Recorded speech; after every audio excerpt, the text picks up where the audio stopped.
In this video I'm gonna show you how to install a Nest 3rd generation self-learning thermostat on an S-Plan.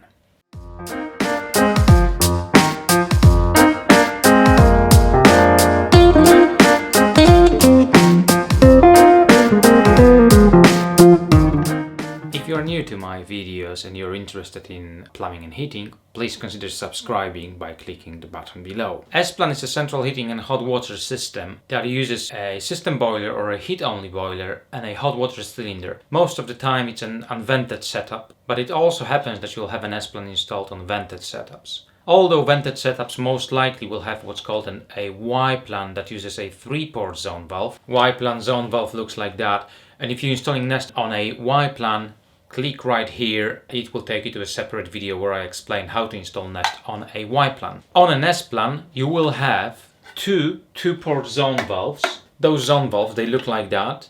They've got 2 ports and they are normally closed. There's 5 wires on them, yellow and green for earth, blue for neutral, and then we have brown, gray and orange. When power is applied to the brown wire, the valve opens. When it's fully open, it will connect gray and orange wires. So whatever's applied to one of those wires is switched to the other. In an S-plan, usually gray is connected to permanent live and orange sends 230 volts signal to the boiler to fire it up. Let's quickly have a look at this setup on my training board. I've installed a LED light to simulate my boiler. Right now everything is off. So we've got programmer where you set times or time windows for heating and hot water. There is a cylinder thermostat that controls temperature of hot water in your hot water cylinder. There is a heating thermostat that controls temperature of your heating zone valve, hot water zone valve. Those valves are quite useful for our presentation because they've got LED lights on them that light up when the valves are on. And we've got a wiring center where all those components are wired together. This is how an S-plan system operates. Zone valves are now in closed position because there's no power applied to them. Let's say we want to generate hot water. We're going to select hot water on. Now we have to turn our thermostat to 60 degrees. Hot water zone valve gets power to brown wire and slowly opens. Then it sends 230 volts to the boiler and boiler fires. Now we want heating. Heating on the programmer is on. Turn the central heating thermostat up. It sends power to the heating zone valve. The zone valve opens. You heard a micro switch click and it sends signal to the boiler to fire it up. If the water is satisfied, zone valve closes and it no longer sends a switch signal to the boiler. We turn the thermostat for central heating off. Central heating zone valve closes and the boiler is no longer on. When you install Nest, you will remove the programmer and you will remove the thermostat for central heating. You will keep the cylinder stat. This is Nest HeatLink and it gets installed in place of your current programmer. And the central heating thermostat gets removed and your new Nest thermostat gets installed in its place in the same location, or alternatively you can buy a stand for it and install it anywhere you've got a plug socket. Below in the description you will find schematics for Nest installation on an S-plan. We're gonna start by safely isolating our circuit. In this case it's a spare switch. It's also advisable to remove the fuse from the spare switch.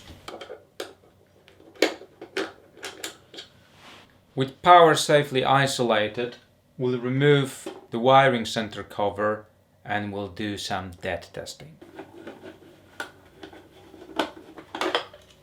I'm gonna set my multimeter to alternating current and we're gonna test across live and neutral, live and earth, and neutral and earth.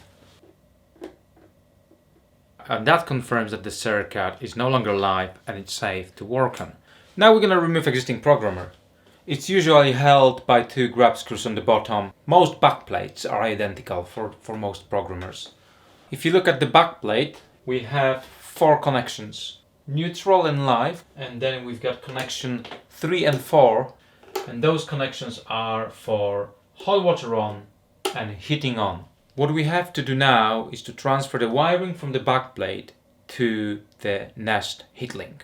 There are two fixing points on the heat link base. I'm gonna fix it to my training board. Now I'm gonna transfer live and neutral and earth first to the heat link.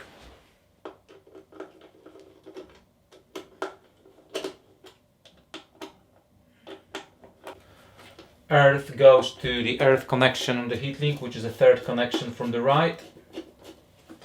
Then we have neutral and live, exactly the same as on the programmer. Before we fix live, we will have to connect small jumper wires between live connection and connection 2 and 5 on the heat link. Those are common connections, and the old programmer did not have common connections. We have to supply power to connection 2 and supply power to connection 5 of our heat link. The way it operates is connections 1, 2 and 3 are connections for heating. Number 2 is common, and common will switch whatever is supplied to it number 1 if the heating is off, and to number 3 if the heating is supposed to be on. And connections 4, 5 and 6 are connections for our hot water. Number 5 is common, and it will switch whatever is supplied to it to number 4 when water is supposed to be off, and number 6 when water is supposed to be on. I say whatever is supplied to it because not all systems will use alternating current. Some of them will use direct current or volt-free switching. On an S-plan we only have switched lives for central heating on and hot water on, and those two connections will get transferred to, for heating, number 3, for hot water, number 6 on the heat link. And we have to supply commons to 30 volts alternating current from our live connection. So you just put a jumper into the live connection and to the common of heating, which is 2. And from 2 we run to 5.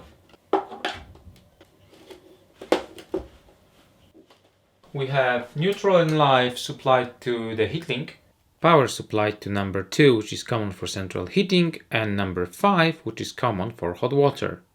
Now we have to transfer 2 remaining wires for hot water on and central heating on from the old backplate of old programmer to the heat link.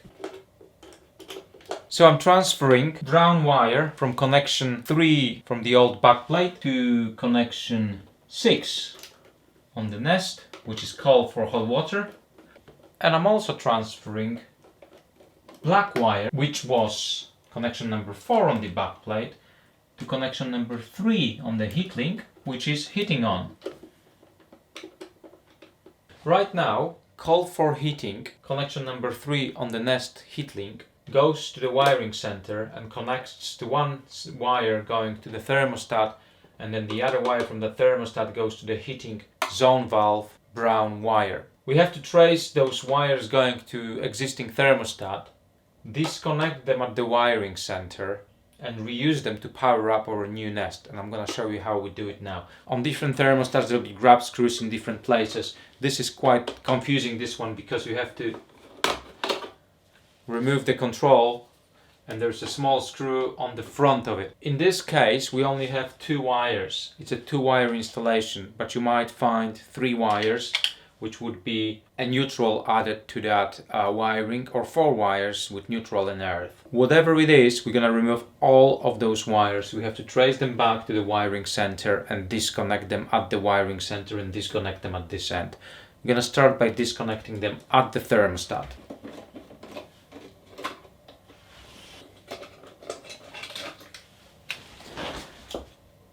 Now we have to trace those 2 wires back to the wiring center, disconnect them and connect them to the nest heat link. If you have made a mistake up to this point, it sort of doesn't matter, your system just will not function correctly.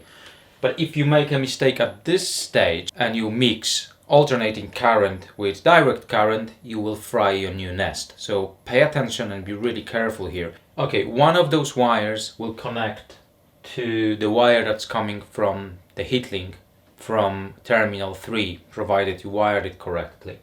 The other wire will connect to the brown wire of the heating zone valve. So that should help you identify them. all you have to do is to go to your wiring center, take your wire from your heating zone valve, which is this one right here, find brown and see what it connects to. It's gonna be one of the wires of your existing thermostat. And in my case, it connects to the terminal 5 of the wiring center. That's the wire. So that's the wire coming from my thermostat. It connects to the 5, to the brown of the heating zone valve, and it connects, the other wire connects to black coming from the heat link on terminal 4. So what we're gonna do now, I'm going to disconnect number 5 and pull one of the wires, and terminal 4 in my case. Your case might be different, so pay attention to where those wires connect. Okay, so I've pulled my thermostat wires. Now we have to confirm we've got correct wires. To do that, I'm gonna use my multimeter set to continuity with the buzzer sound. So, you know, if you've got continuity, you should hear a sound. If you don't have continuity, there will be no sound and it will show open line right here. My wires right now are not connected together, so if I test them right now, I should not get any sound. I should get an open line. I'll put it here so you can see it. It's an open line. You can grab a crocodile clips. If you don't have crocodile clips, you can just twist wires together. Okay, and we're gonna test it again. Continuity, which means I've got a correct wire now. We're gonna take this wire and connect it to Nest Heatlink terminals T1 and T2, and that will supply 12 volt direct current to the base of the Nest thermostat. So those two wires go to T1 and T2. So we've transferred wires going from existing thermostat to the wiring center. We've transferred them to the heatlink, and that completes all the wiring of the heatlink. And there's one more wire swap we need to do on the wiring center itself. The call for heating coming from terminal 3 of the heatlink, in our case on the black wire, goes to the terminal 4. It used to go through the thermostat back to the terminal 5, sending power to the brown of the heating zone valve. Right now, that link has been removed. We have to transfer brown wire from terminal 5 to terminal 4. When the heatlink sends a call for heat on terminal 3 on the black wire going to the wiring center to the terminal 4, it meets the brown wire of the heating zone valve. So I'm moving brown wire of the heating zone valve to terminal 4, or in your case, you need to move it to where the call for heat from terminal 3 from the heatlink goes. In other words, whatever comes from terminal 3 on the heatlink needs to go to the heating zone valve brown wire.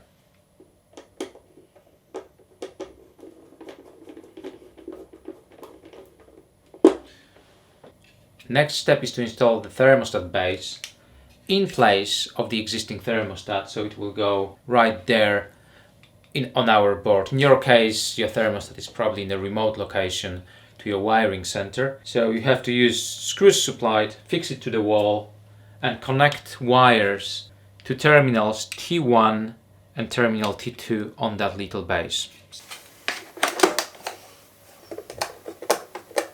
Our setup is fully wired. I've put the cover back on the wiring center and the cover back on the Nest heatlink. But don't get tempted to install the Nest just yet. It's time to test the thermostat base for 12 volt DC, and I really urge you to do that, because if you made a mistake in your wiring and you've connected alternating current to that base, you're gonna blow your Nest up. Get a multimeter, set it to direct current, and test those two connections now. 11.9 volts direct current. Now I'm going to turn the power off on the spare again, and we're ready to plug the Nest in. Dot blinking on the Nest, which means it's being charged. Now we're gonna set the Nest up. First they ask for language. Then you set up your internet connection. The thermostat is online. Software update. your location, equipment. On a Nest plan, you'll go to a system boiler, and controls are on-off for heating, radiators, or you can choose underfloor heating if you have underfloor heating. Hot water is on-off. Continue. Eco temperature is what we call a setback temperature. If the temperature drops below that set temperature, the heating will come on. So the Nest doesn't allow temperature to drop below a certain level. It's 9 degrees by default. And now it's time to see if the Nest functions correctly. We're gonna set the temperature up. The heating zone valve is on. And the boiler is on. So in heating, the Nest is working fine. Let's turn the heating off. Now, when it comes to hot water testing, you need to be aware of what's called a bacteria prevention function. This symbol on the thermostat shows the bacteria prevention is on, which means that there is call for hot water regardless of the schedule for hot water. If you go to your Nest settings and scroll to bacteria prevention, you can disable it for your tests. Let's turn the hot water on. The zone valve lights up. Thermostat down. Yeah, the zone valve closes. LED is no longer on. We're gonna turn the thermostat down. Hot water zone valve closes. And that confirms that the system is working correctly.